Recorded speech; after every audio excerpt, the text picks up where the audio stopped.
لها لدى الباب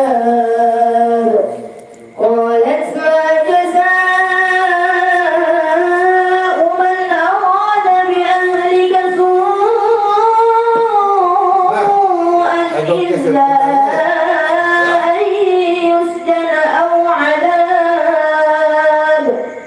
أن يسجن أو عذاب أليم قال هي راودتني عن نفسي وشهد شاهد من أهلها إن كان قميصه قد من قبل فصدقت وهو من الكاذبين وإن كان قميصه قد من دبر فكذبت وهو من الصادقين فلما رأى قميصه قد من دبر قال إنه من كيدكن إن كيدكن عظيم يوسف أعرض عن هذا واستغفري لذنبك إنك كنت من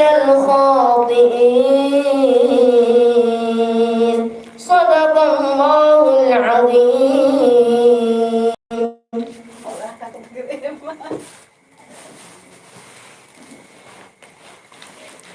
تقبل الله منكم منا ومنكم تقبل يا كريم. أعوذ بالله من الشيطان الرجيم بسم الله الرحمن الرحيم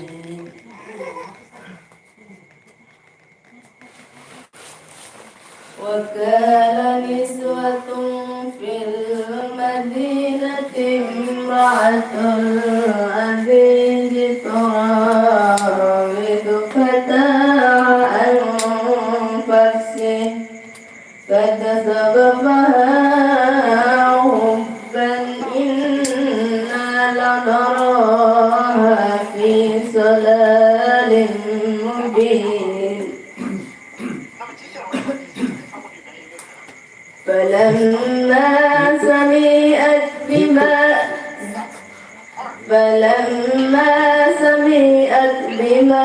بمكرهن